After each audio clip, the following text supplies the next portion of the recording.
and the trend in Hollywood has been that movies about recent history do horribly. So nobody wants to fund them and nobody wants to go see them. And yet here I was trying to, make a film, in an environment littered with the corpses of films that had failed before me.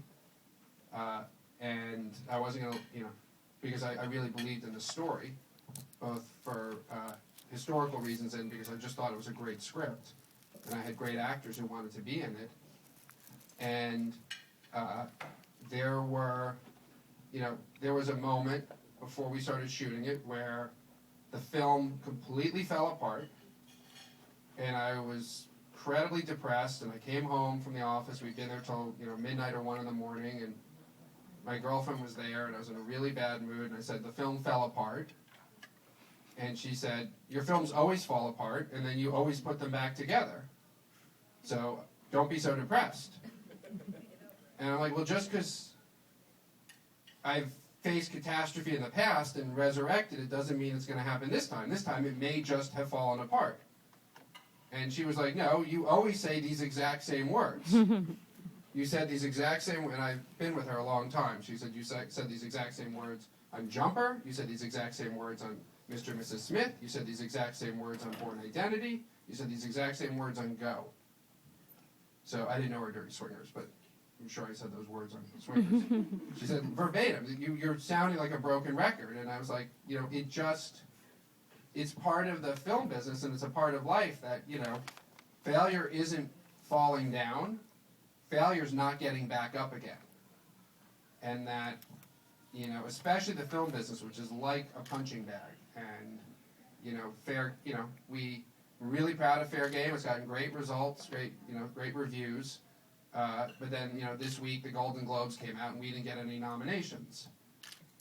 And, there's the Golden Globes and the Oscars. Those are the two big things. And so we're all depressed, including me. And then a day later we pick ourselves up and we're like, well, let's try to work to, encourage us to get Academy nominations. And you just pick yourself back up. You don't let yourself sit there and sulk about, what went wrong.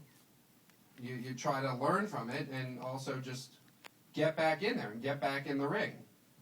And, maybe we won't get any Academy Award nominations, but maybe I'll learn something during this process, and on my next film it'll pay off. You just don't quite know, how things are going to turn out, but at least if you're in there fighting, at least if you're in there trying, they tend, at least in my experience, I've been able to turn bad situations around. I mean, how many people here have seen Mr. and Mrs. Smith? So, Mr. and Mrs. Smith was supposed to be my easy movie, right? It came right on the heels of Born Identity, which was a huge hit.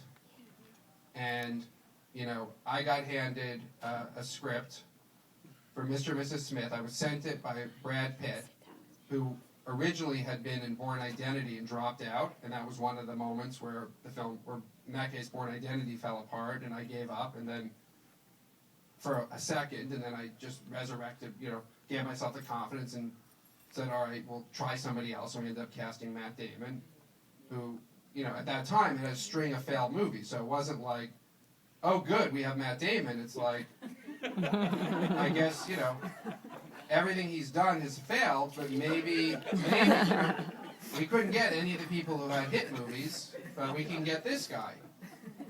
And, but you put the best face you can put on it, and you just, like, maybe it'll work out, so I'm going to act like it will work out. And so after Born Identity came out, Brad Pitt came up to me and said, he actually came to the premiere of Born Identity and said that, he regretted having passed on the movie. And a few months later, he sent me a script called Mr. and Mrs. Smith that he was attached to star in with Nicole Kidman.